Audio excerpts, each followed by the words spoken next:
Sex is the life force energy that runs through us all. Can you use sexual energy for your spiritual evolution, or perhaps for emotional healing? Is it even possible? Clinical sexologist Dr. Martha Tara Lee will explore all these and more on Eros Evolution on OMTimes Radio.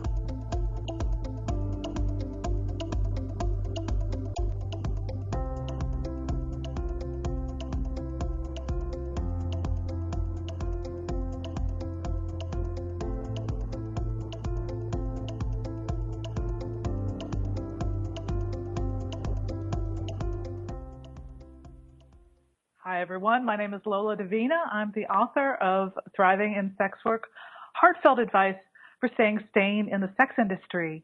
I want to thank everyone for tuning in this afternoon. I was hoping to have a conversation with Dr. Martha Tara Lee, sexologist. Unfortunately, she has been called away, and I'm hoping that she will be joining me here soon. But for right now, it's just me talking. This is a lovely opportunity for me to talk about my new book, which I'm very excited about. For those of you who know who I am, you may know that I was a sex worker for many years. I started as a stripper back when I was 22 years old, which would have been more than 25 years ago now. I then graduated to becoming a dominatrix. I did some work as a porn star, and I eventually settled into my most favored profession, which was escorting. I floated in and out of the sex industry for about 15 years and retired about 12 years ago. So when I was done with all that, it took me I took some time off. I took some years off, but sex work was something that always stayed with me. It was something that I always felt very passionately attached to.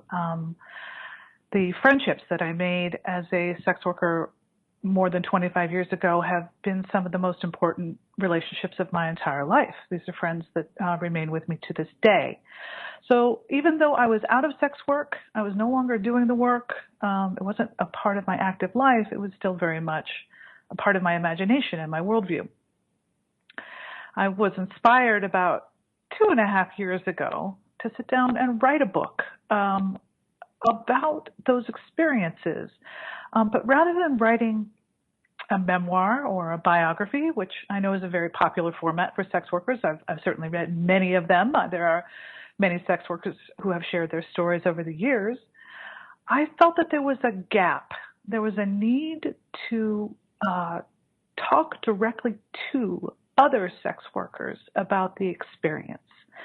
I'm of the opinion, this is just my opinion, you don't have to agree with me, that sex workers do a lot of work turning their faces to the wider world and explaining what it is they do for a living and why it is they do it.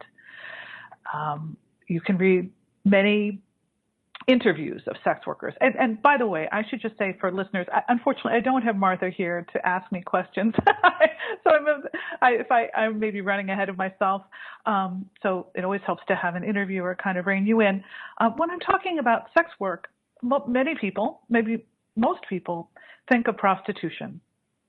But and I know there are viewers listening all over the world they may, in your mind, it may be a very equal equation between sex worker and prostitution. But for the purposes of this book, I'm writing about anyone who turns other people on for a living, anyone who is selling their sexuality for a living. So that could be a phone sex worker or somebody who's doing cam work online or someone who's engaged in full service sex, including professional domination or stripping. Anyway, I just wanted to clear that up. When I'm talking about sex work, I'm talking about the generalized greater sex industry and not just people engaged in prostitution. Sometimes people get lost in this conversation when they're only thinking about escorting or prostitution when they hear the term sex worker. Anyway, I was thinking about how sex workers of all different stripes, of all different genders, of all different varieties have spent so much time being interviewed, being in documentaries, and writing their own stories, essentially explaining themselves to the wider world. as I said before, I felt there was a gap. There was something needed. There were people that sex workers deserve to have help and support in doing the work. And I just felt like there was not enough of that out there. In fact, I felt like there was very little of organized, heartfelt information about how to take care of yourself doing this very emotional work. So I got inspired to write this book, and when I sat down to write it, I asked myself two questions. With every time I sat down to write, with every page, with every chapter, I gave myself the task of answering two questions. The first was, how did I do it when I was doing this work? And the second was, how could I do it better, looking back on it with some distance and with some more life experience. And so that's what I did. I sat down to write this book, Thriving in Sex Work, Heartfelt Advice for Staying Sane in the Sex Industry. And I hope that the intention is right there in the title. It was my intention to write something for people who perhaps are struggling in sex work. Now, for those of you who are listening right now who aren't engaged in the sex industry, perhaps there's some misconceptions or some myths or some fantasies or some held beliefs about the industry that, you don't have any direct experience for. You don't know exactly why you feel or believe that you do, but you just do. And one of those beliefs might be that sex work is all about sex. It's all about your body, having a body and being sexual with another person, or being sexual online, or talking dirty, or dressing up in sexy clothes, figuring out those hot dance moves on a pole. All of those things are very important. Those are important skills to have. But I think anyone who has done the work for a while would be able to tell you that the most important thing about sex work is what we call emotional labor. It's about the work of figuring out what it is that you're feeling and figuring out what the other person is feeling and trying to connect with that other person. And we state that very crassly as saying, turning another person on. Which of course that's very much what the work is about, right? Sex work is about getting paid to turn another person on. But it turns out that turning people on for a living stirs up tremendous amounts of emotion. Many, many different emotions rise to the surface. And the ones that I write about in the book, the ones that felt most prevalent to me, are fear. Fear is a huge part of sex work. The work itself can be very dangerous. It can be physically dangerous. It can be emotionally dangerous. It can also be legally dangerous for many people in many parts of the world. There can be legal repercussions. It can be socially dangerous because there's a lot of stigma attached to the work.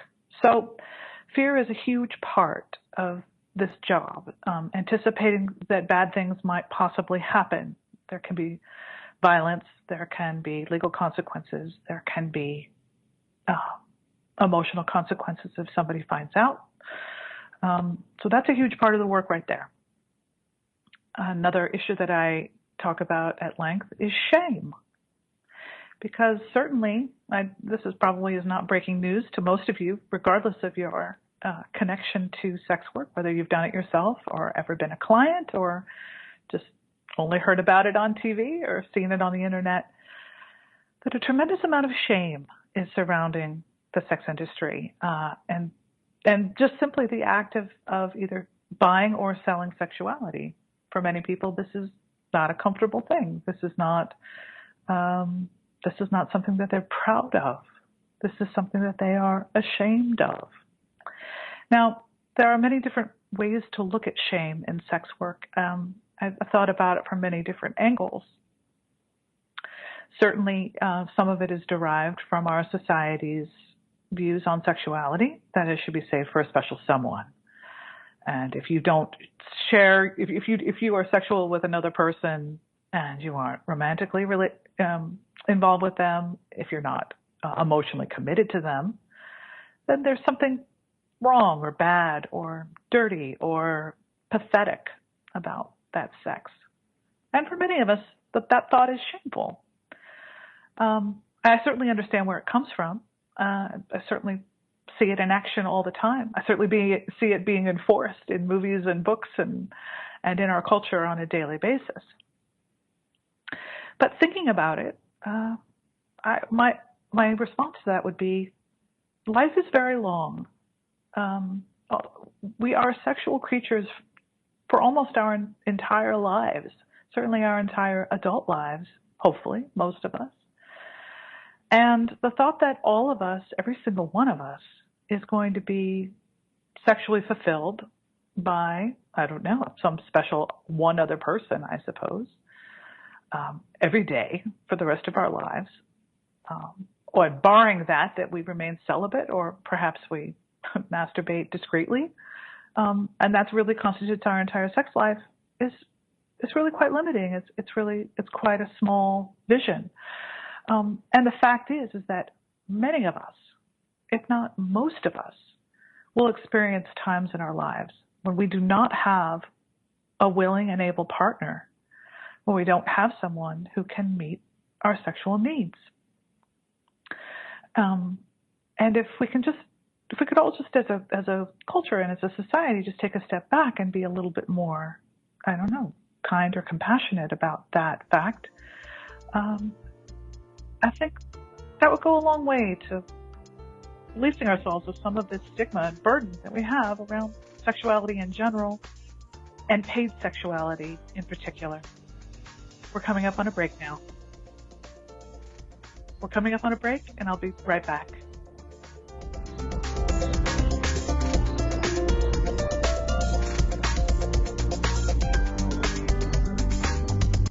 Your conscious lifestyle on steroids. OMTimes Radio. IOM FM. Host your show on IOM FM, the radio network of OMTimes Media, one of the more recognized brand names in the conscious community, and is backed by the extensive marketing reach of OMTimes. Hosting a show on IOM FM immediately connects you with our extensive dedicated community.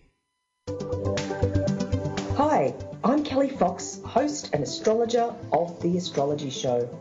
Each week, I'll give you access to the current transits, which are a valuable tool that provide astrological information to help unlock the potential each of us has.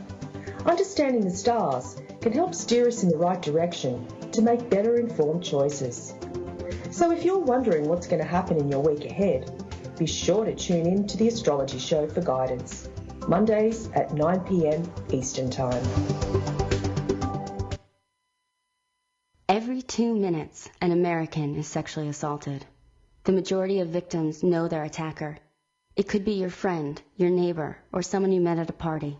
If you said no, it's rape, and it's a crime. This is Christina Ricci with RAIN. Call the National Sexual Assault Hotline today at 1-800-656-HOPE or visit RAIN.org. That's RAINN.org. Brought to you by RAIN and this station.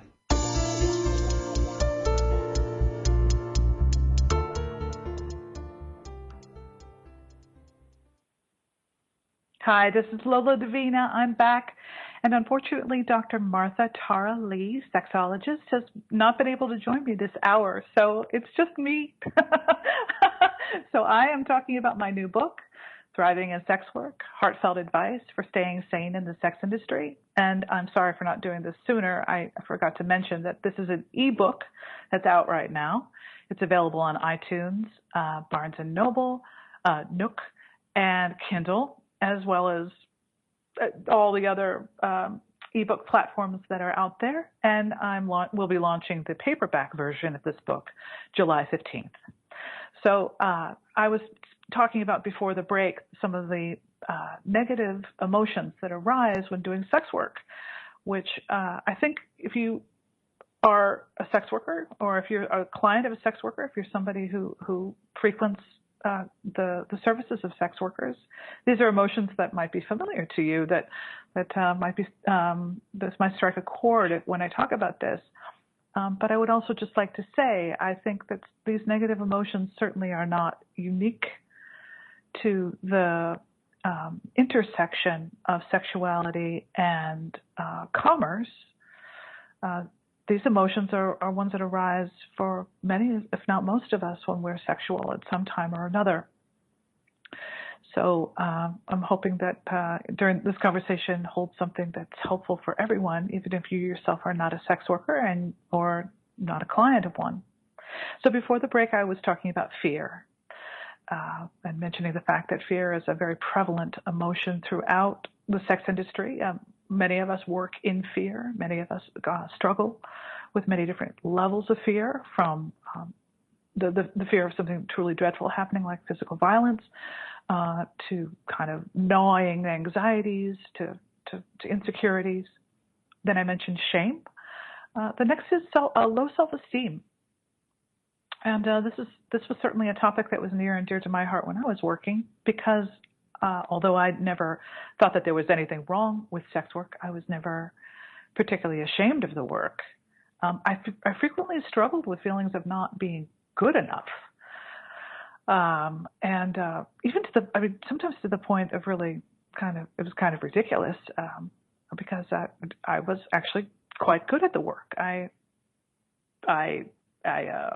amassed a very loyal clientele. I was able to charge what for me felt like a lot of money. It was enough money certainly to make the work worth it to me. I was making six figures a year for many years on end. So certainly the objective evidence was not there that there was something wrong, or that I wasn't good enough for the work, that I wasn't attractive enough, or something like that. But I still wrestled with those feelings on a daily basis. I would have to work myself up to see each and every client, even clients that I saw for years, even clients that knew me very, very well. I still was always very insecure.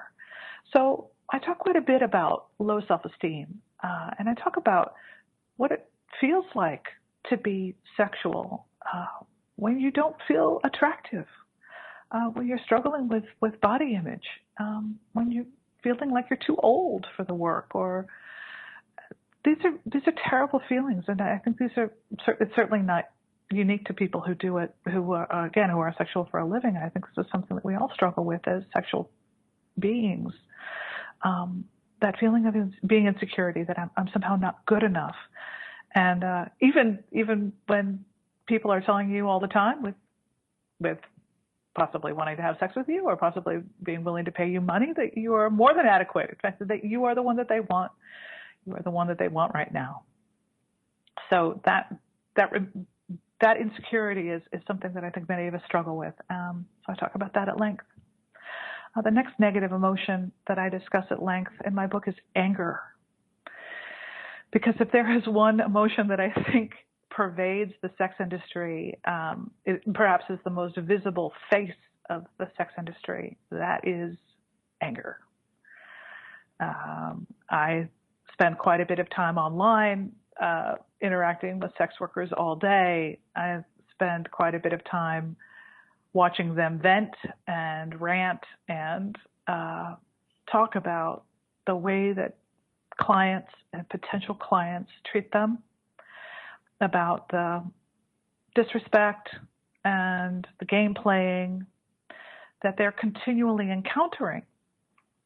And I can just also say from my own experiences that many, many, many of the clients that I dealt with, certainly not all of them, but many, many, many, were angry people. I think it's easy to say, first off the top, that people who are paying for sexuality are struggling with issues of shame, like I mentioned before, and issues of resentment. I don't think it's going out on a limb. I don't think it's too broad a generalization to say that for many people, if they're not getting the sex that they want in their lives, they are angry and resentful, and probably on some level dealing with feelings of low self-esteem themselves, not liking themselves, or feeling like there was something wrong with them. And as sex workers on a daily basis, we're basically asked to deal with these folks, right? These are the folks who are coming to us for our services. These are the folks who answer our ads and show up at our strip clubs and show up at our dungeons with a lot of conflicted feelings. Anger drives a lot of really bad behavior in sex work. It is when you start off already angry about having to pay for something that you think you should be able to get for free, that is not a good place to start. Like when I go to Starbucks in the morning or my local coffee joint, I expect to pay for a cup of coffee, so I'm not really crabby when I get my coffee that I'm asked to pay for $5. Walking in the door, I know that is part of the exchange. No one's going to give me a cup of coffee just because they like my smile. Sexuality is something different. From a very early age, we're taught there are certain things that we have to say and certain things that we have to do and certain ways that we have to behave in order to get sex. We have to look a certain way. We have to smell a certain way. We have to know how to talk to people. We have to have ways to impress people, all in order to get them to be close to us. If for some reason in your life you're not getting that and you still want to have sex, certainly paying for it is one way to get it. But there is that speed bump, that emotional speed bump that many, many clients face when they have to pay for something that maybe they would much rather be getting for free. So anger is an enormous saturation. It's prevalent. It's something that's always in the air when you are a sex worker. It's something you're always having to deal with. At the same time, when you're a sex worker yourself and you're encountering a client who's behaving badly, well, it's pretty easy to act with anger in return. It's pretty when you're already exposed, when you're putting yourself out there as a sexual person, you're exposing yourself legally, physically, in all these different ways. You're making yourself available. You're showing, this very personal and authentic side of yourself. It's hard when people come up and they don't respect you. They don't respect your boundaries. They don't want to have to pay. They think they can call you names. So there's a lot of bad behavior in the sex industry, and that contributes enormously to burnout. That's one of the things that I think people find the hardest doing this work. It's just the kind of grinding disrespect and deflection of anger. So the fifth and final major negative emotion that I write about in Thriving in Sex Work is envy. And envy is a terrible emotion. I can certainly speak with personal experience how corrosive and difficult envy can be. But many of us are never taught to even express our envy or to put it into words or to ever talk about it. It's very shameful to say, "Oh, I wish I had what you had. I wish I were like you." That can be terrible to feel, and even worse to express to another person. But there's a tremendous amount of envy in the sex industry. Both sexuality and money, these are two enormous markers of success and status in our society. So you look at somebody, you see somebody, and you think, "Oh, that person, they're so sexy, they're so gorgeous, they have it all. They have everything that I've ever wanted." This is not easy. I can think of many times when I was working as a stripper, and I'd walk into the dressing room and I'd just look around and I'd see all these just unbelievably gorgeous women, and I'd just think, "What the hell am I doing here? Why would I ever think that I could compete with women who are this beautiful?" And there's also a lot of envy between clients and sex workers, right? Clients want what sex workers have, which is sex. right? The clients look at sex workers and think, oh, you get to be sexual all day. If I could only do this, if I could only live in your world rather than just being a visitor who's invited only as long as my money holds out, right? And there's a lot of envy that sex workers display towards their clients, because clients, of course, they have money, they have status, they have jobs, they have all the things that sex workers are lacking. So there's an enormous divide there between sex workers and clients, and there's a lot of envy that flows between the two of them. So these are unexamined issues that I think, unless you can see this stuff clearly, if you're a sex worker, this stuff can eat you alive and contribute to burnout and to very negative feelings. So those are the five what I call demons, or negative emotions, that are quite pervasive all throughout sex work. Just to recap: fear, shame, low self-esteem, anger, and envy. But certainly, there are many, many other things to talk about in sex work. I have more to discuss on the other side of the break. But these are the dark and negative emotions that tend to come up in sex work over and over again. I've got a few more minutes here before the break, and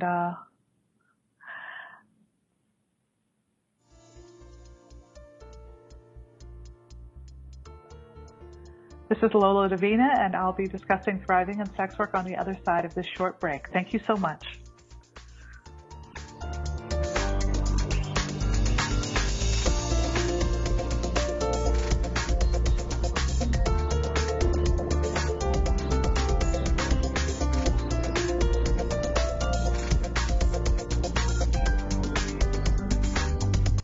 Free your mind with OMTimes Radio, IOM FM.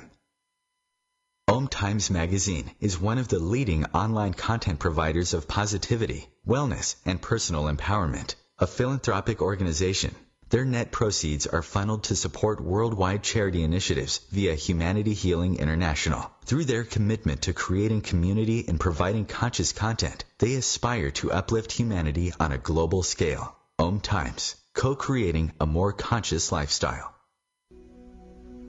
Hi, this is Julie Geigel. And I'm Susan Schuler. And I'm Lori Walker. And we are the Psychic Angel Channelers from Angel Talk Tuesday. Tune in every week at 10 a.m. Eastern on OMTimesRadio.com. The angels have heard your call and are here to help. Are you ready to receive? Bathe in the beautiful vibrational frequency to help you heal, expand, and remember your magnificence with Angel Talk Tuesday.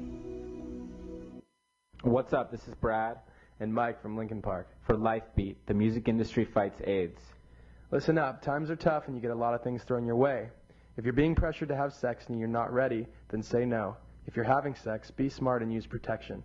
Respect yourself and protect yourself. For more information, call the National AIDS Hotline at 1-800-342-AIDS or log on to www.lifebeat.org.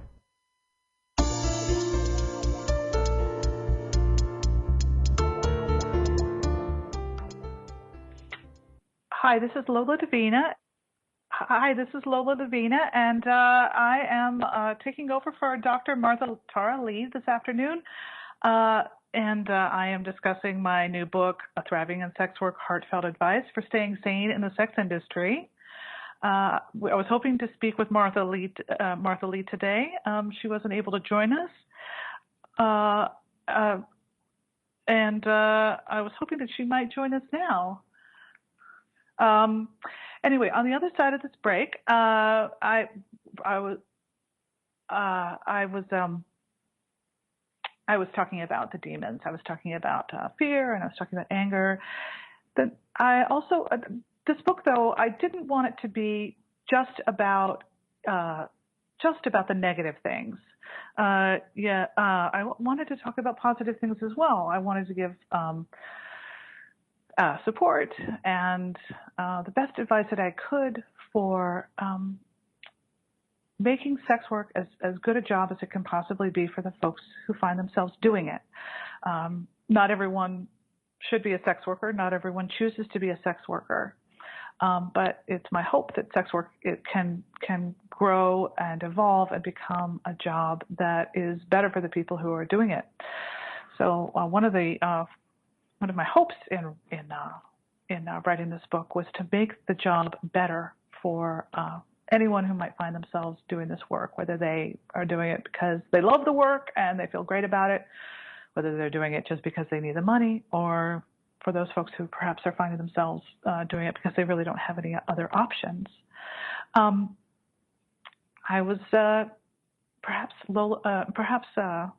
Martha will be joining us soon, but if she doesn't come in the next few minutes, what I thought I might do is read the opening pages of my book, because it tells the story of how I first got started as an escort, which it was certainly a very interesting night in my life. It was certainly a very memorable night in my life, and as you'll find out, it had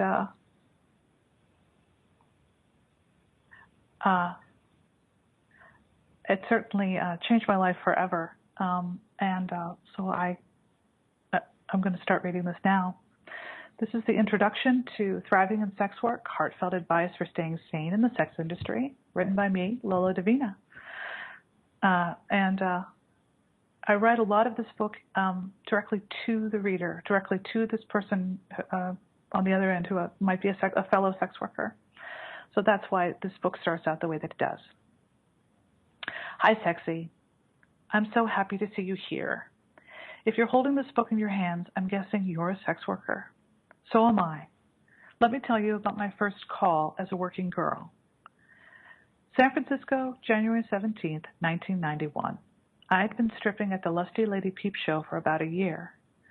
I was 22 years old, fresh out of college.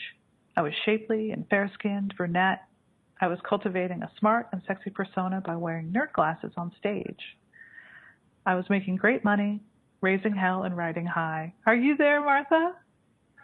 Yeah. No? Okay. Sorry. Hi, Martha. How are you? How are you? I'm good. I'm so sorry about what happened. That's just fine. You heard. I was in the middle of reading my introduction, but maybe you have some questions for me. Go ahead reading that. Go ahead. Okay. All right. I'd done girl-on-girl shows with other dancers and a few professional domination sessions with a friend, but up to that point, the job felt removed, like a sexy game. Now it was about to get real.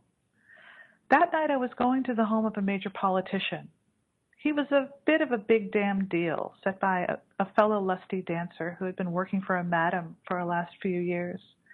This client, I'll call him Jay, was a regular and always eager to see new girls. My friend prepped me as best she could. Jay was brusque. He wasn't a conversationalist. In fact, the more he talked, the less he liked you. He'll be all over you the minute you walk in the door, she warned, and he was energetic in bed. But she assured me if I told him I didn't like something, he would stop. All of this had me nervous enough without the kicker. I was a birthday surprise from Jay's girlfriend, Emma, and she was going to be there too. I prepared like a bride on her wedding day, showering, shaving, inspecting every inch of my body for flaws. I was sure that I'd show up and be rejected after one look. My mind spun out all kinds of crazy scenarios. But that evening, nothing went how I had imagined. Jay opened the door, a shaggy lion of a man wearing a bathrobe.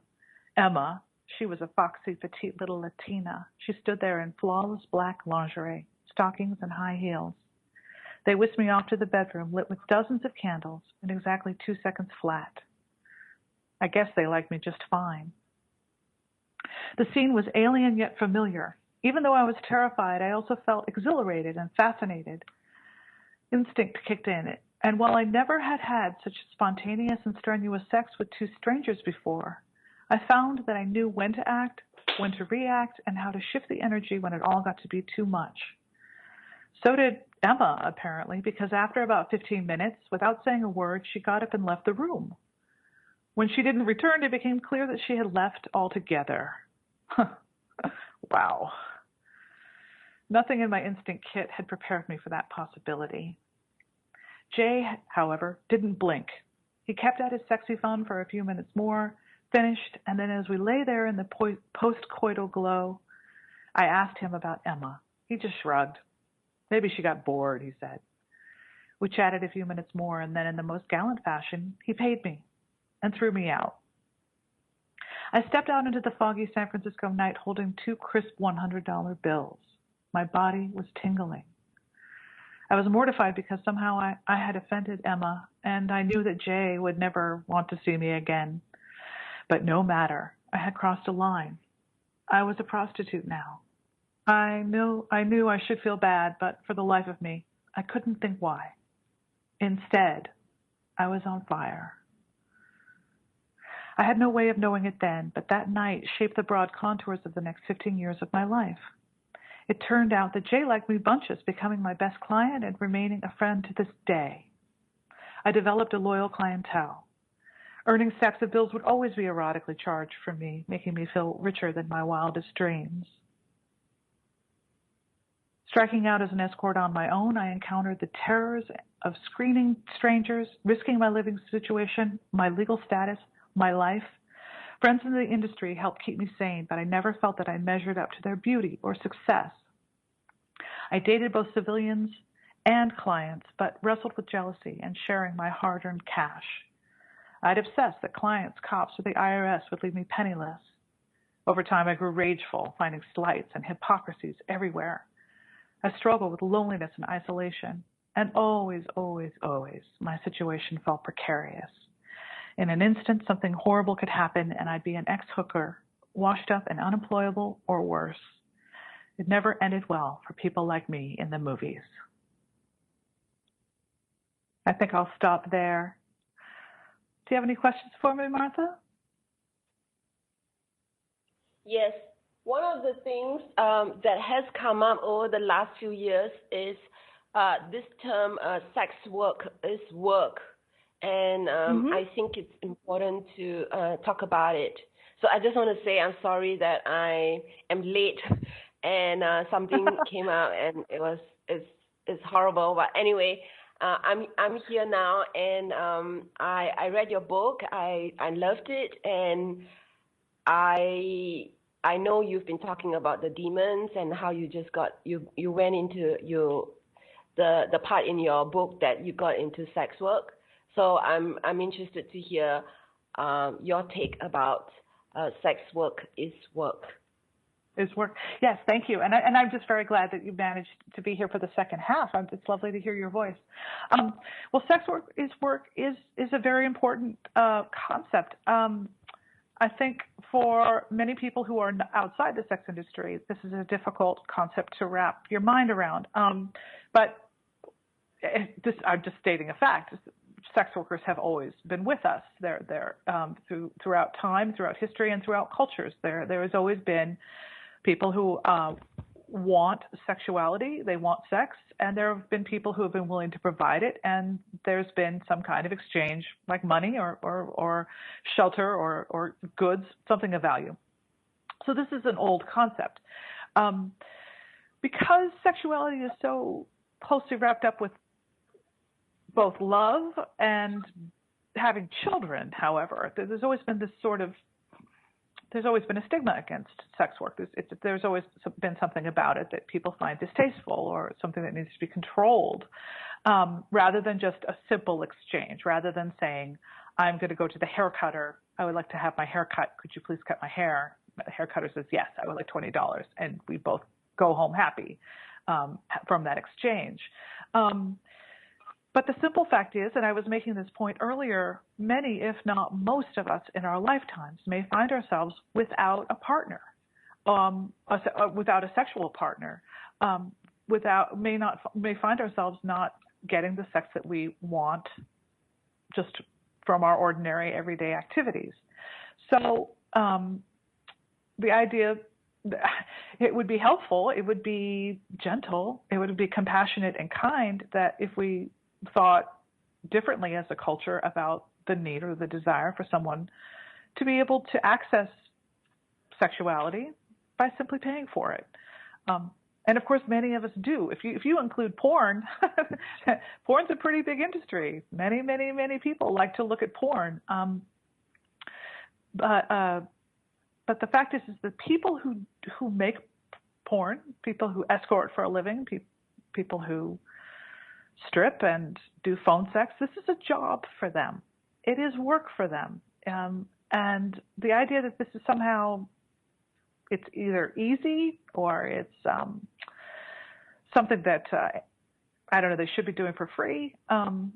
It's culturally very hard for people to get over. But the simple fact is that sex is a human need, and if someone's willing to provide it and they're willing to do a good job, they're good at it, and they can get paid for it, that's work. That's like any other job.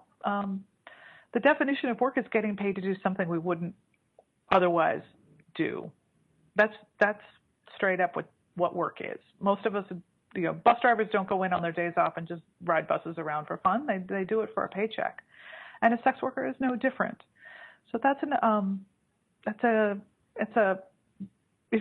it's something that I would hope that as a culture we could start moving towards, which is just this simple acceptance that sexuality is something that many of us want and need throughout our lives. We may not be able to get it, and the simplest and most straightforward and gentlest way to get it would be to pay for it. And if that's the case, then we should be nice to the people who provide that service. That's beautiful. That's really important to talk about it. I think much of society, as your book mentioned, if they knew a sex worker, they would think of sex work a lot more positive. I think you're right. Martha. I do think it's much like the LGBT community, that exposure is really important. Yeah. So let's talk more about it after the break.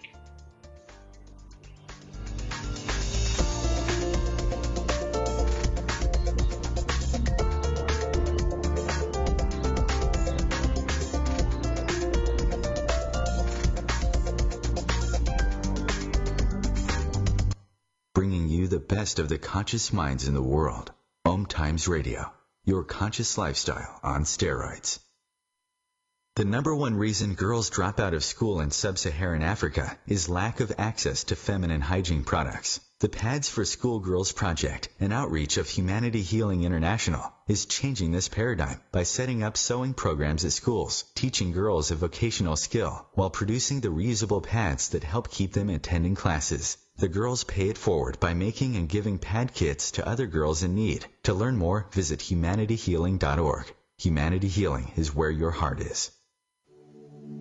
Join me, Tammy Adams, intuitive life coach and spiritual healer, for my new show, Karma Talk.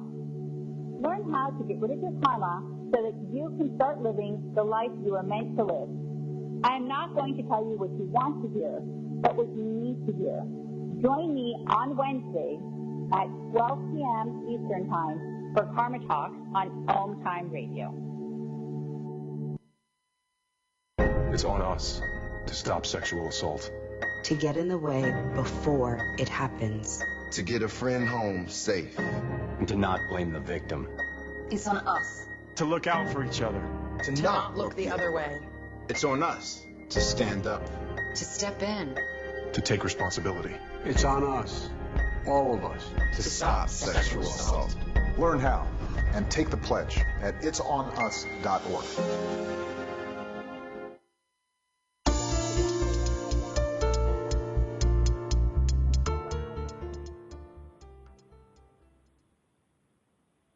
And welcome to the last 15 minutes of today's show. I missed half of it because I was held out. Long story. But we are with Lola Davina, and she has spent more than 25 years in and around the sex industry, working as a stripper, dominatrix, porn actress, and escort over a 15-year period. She has earned a Master's of Arts in Human Sexuality and a Master's of Science in Non-Profit Fundraising. She writes a self-care and wellness column for Why Not cam.com. That's alphabet Y not cam, cam.com. It's a support website for camp models. That's fantastic. And she's here because I am friends with her on Facebook and saw that she has a book called Thriving in Sex Work, Heartfelt Advice for Staying Sane in the Sex Industry. And as preparation for the show, I read the book.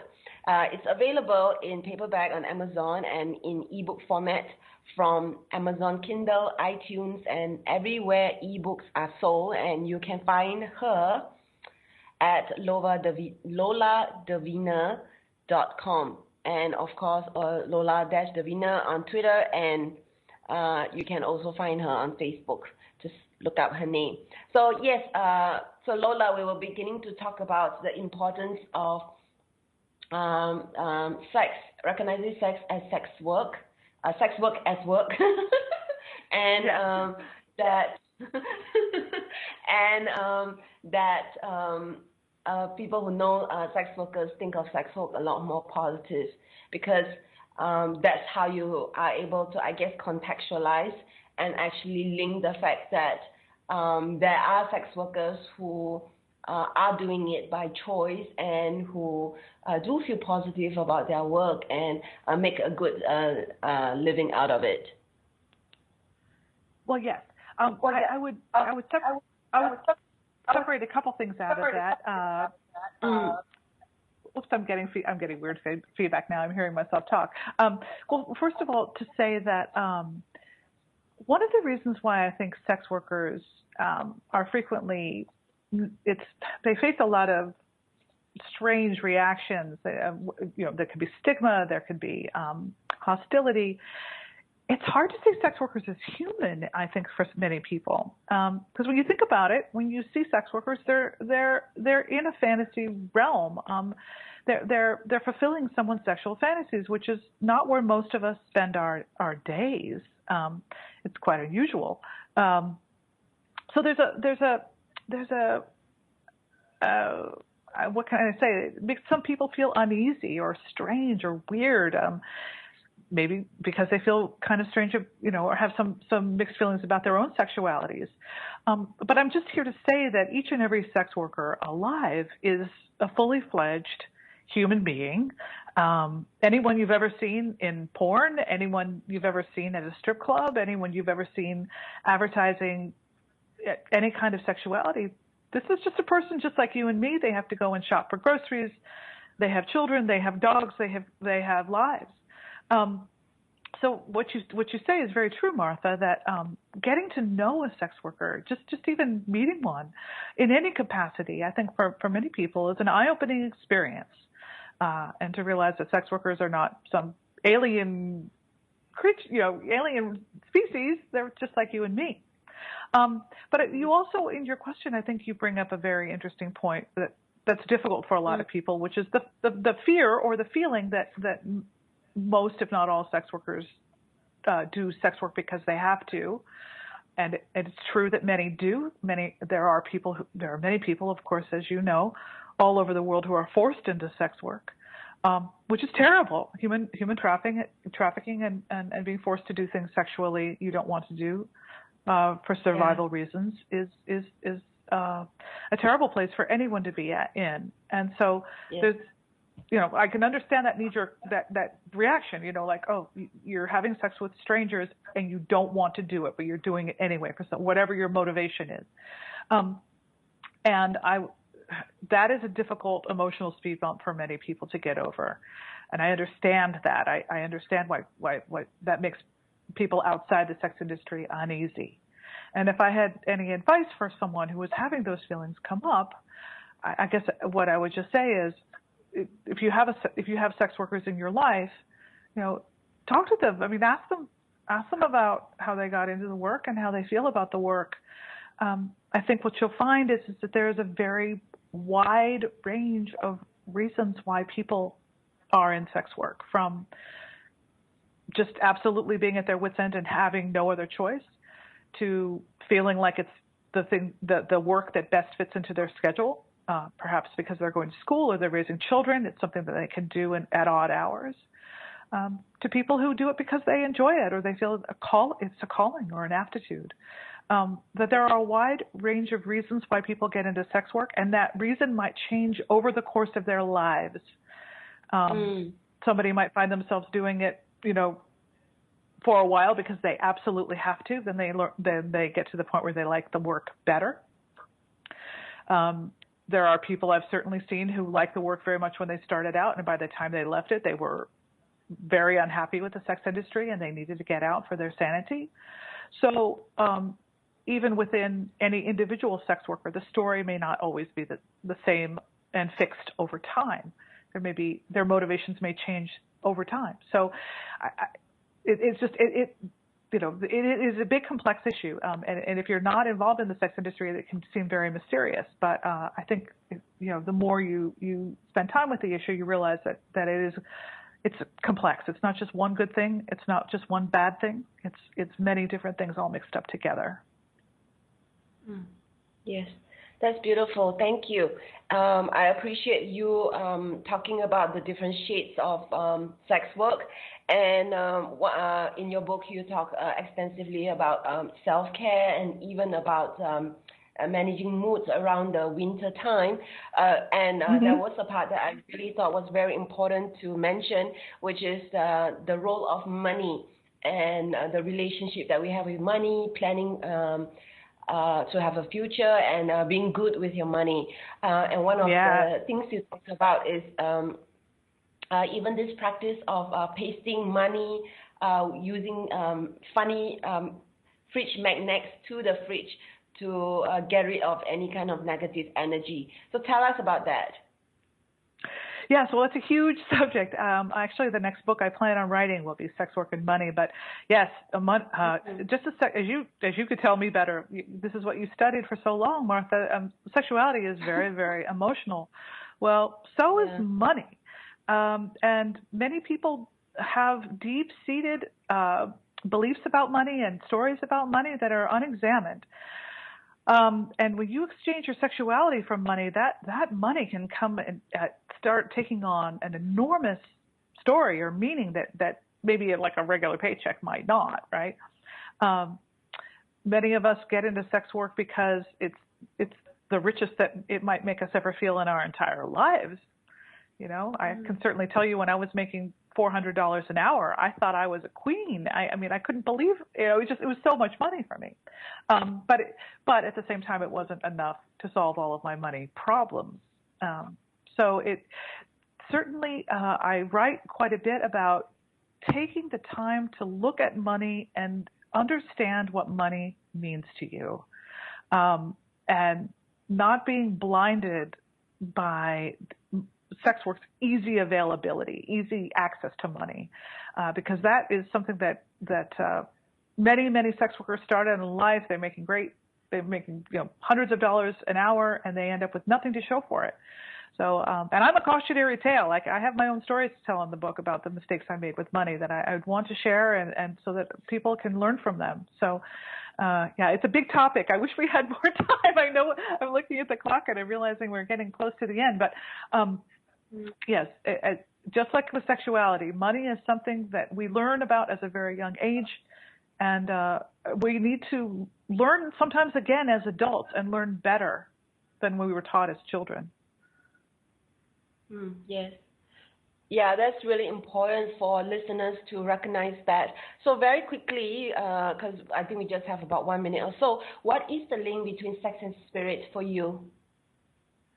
Well, I think spirituality is something that we're always reaching for, right? I think about spirituality as always a reaching for something bigger than ourselves, and sexuality is one of the ways that we try to access that. Certainly, I know as a professional sex worker, many of my clients were coming looking for something different that they couldn't find from their ordinary partners. Maybe because they couldn't be honest with their partners, or maybe because their partners were limited somehow. So I do think that for many of us, when we're on a spiritual quest, our sexuality is one of the ways that we look for that. And sex work is one of going to a sex worker,